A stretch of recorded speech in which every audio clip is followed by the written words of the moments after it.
అన్న నమస్తే. నమస్తే అన్న. ఏం పేరన్నా? రాంప్రసాద్. ఏం చేస్తుంటారు? నేను ఎంప్లాయీ. ఓకే. ఎక్కడన్నా మీరు ఉండేది? నేను గోపనపాలెం దెందులూరు నియోజకవర్గం. దెందులూరు నియోజకవర్గమా? ఓకే. ఇది ఏలూరు పార్లమెంట్ కిందకి వస్తుంది. ఏలూరు పార్లమెంట్. అన్న మరి ఇప్పుడు ఏం లేదు, మీ ఆంధ్రాలో ఇప్పుడు పార్లమెంట్ ఎలక్షన్స్ వస్తున్నాయి. సో అటు అన్ని రాష్ట్రాలలో వస్తున్నాయి. సో మరి ఎట్లా ఉంది మరి ఇక్కడ ఏలూరు పార్లమెంట్ నియోజకవర్గం నుండి చూసుకుంటే ప్రధానంగా అటు టీడీపీ కూటమి నుండి మహేష్ కుమార్ యాదవ్ గారు పోటీ చేస్తున్నారు, వైఎస్ఆర్సీపీ నుండి సునీల్ కుమార్ యాదవ్ గారు పోటీ చేస్తున్నారు.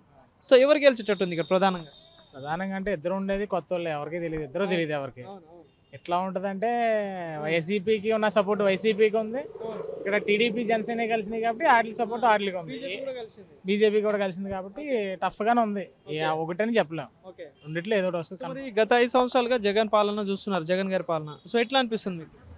అంటే కొన్ని ప్లస్లు ఉన్నాయి, కొన్ని మైనస్లు ఉన్నాయి. అలా చూసుకుంటే అది నెగిటివ్ ఉంది, పాజిటివ్ ఉంది, దాని గురించి కూడా మనం ఏం చెప్పలేము. ఇంకా కానీ మీ ఏలూరు నుండి గతంలో ఎంపీగా వైఎస్ఆర్సీపీ నుండి ఎంపీగా శ్రీధర్ బాబు ఎవరో గెలిచారు కదా. సో మరి ఎట్లా ఉంది, ఏమైనా పని చేశారు ఇక్కడ? ఆయన మాకు ఎప్పుడు కనిపించలేదు, ఎప్పుడు తక్కువ, చాలా తక్కువ ఆయన రావడం. సో మరి అభివృద్ధి విషయంలో ఏలూరు ఎట్లా ఉంది మరి? ఏలూరు బాగానే ఉంది, అలా అని చెప్పి సూపర్ ఉందని చెప్పలేం, బాగానే ఉంది, అంతే. సో మరి అటు సెంట్రల్ లో మోడీ గవర్నమెంట్ ఉంది, మీకు తెలిసిందే, బీజేపీ గవర్నమెంట్. సో ఎట్లా అనిపిస్తుంది మరి? అది సూపర్, ఇంకా పక్క అదైతే దాంట్లో తిరగలేదు, బీజేపీ వస్తుంది మళ్ళీ పైన పక్క. మరి ఇక్కడ బీజేపీ జనసేన టీడీపీ కూటమి నుండి ఇందాక చెప్పుకున్నట్టు అభ్యర్థి ఉన్నారు. సో మరి ఇట్లా గెలిచే ఛాన్స్ ఉంది ఆయనకి? అదే చెప్తున్నా కదా, 50-50 ఛాన్సెస్ ఉంటాయి, ఇద్దరికి సపోర్ట్ అలాగే ఉంది. సో వ్యక్తిపరంగా ఎట్లా ఉంటుంది అన్న వీళ్ళు? మనకి ఇద్దరు తెలియదు, ఎప్పుడు తెలియదు, ఇదే ఫస్ట్ టైం కదా ఇద్దరు, ఈ ఫస్ట్ టైం వచ్చారు, రీసెంట్ గా వచ్చారు. ఆయన ఎలక్షన్ ముందే వచ్చాడు, ఈయన ఎలక్షన్ ముందే వచ్చాడు.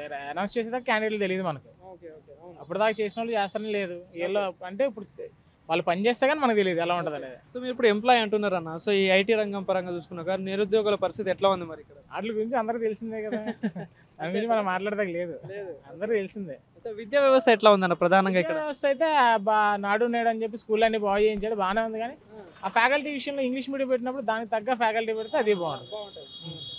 ఇంగ్లీష్ మీడియం పెట్టారు కానీ ఫ్యాకల్టీ కూడా దానికి తగ్గట్టు ఉండాలి. సో ఇంకోటన్నా మీకు ప్రధానంగా ఇక్కడ జగన్ గారు వచ్చిన తర్వాత మద్యపాన నిషేధం చేస్తా అని చెప్పేసి చెప్పడం జరిగింది. సో మరి అయిందా అది? అయిందా అంటే మీకే తెలియదు కదా, అయిందా లేదు. స్థానికులు మీరు, సో ఎట్లా ఉంది పరిస్థితులు? అంటే స్థానికులైనా సరే మీరు ఇదే రాష్ట్రంలో ఉంటున్నారు కాబట్టి మీకు తెలుసు అసలు మద్యపాన నిషేధం అయ్యిందా లేదా అనేది. సో 3 రాజధానుల గురించి ఏం చెప్తారు? 3 రాజధానులు అంటే అన్న తీసుకున్నాడు, ఎవరు వచ్చింది వాళ్ళు రిజిస్ట్రేషన్ తీసుకుంటారు కదా, అంతే. ఇంకా మనం వాళ్ళు చెప్పినట్టు నడుచుకుంటూ వెళ్ళిపోవాలి అంతే. సో మీ సపోర్ట్ ఎవరికన్నా ఈసారి? మేము టీడీపీ జనసేనకి సపోర్ట్ ఉంటుంది. థ్యాంక్ యూ అన్న.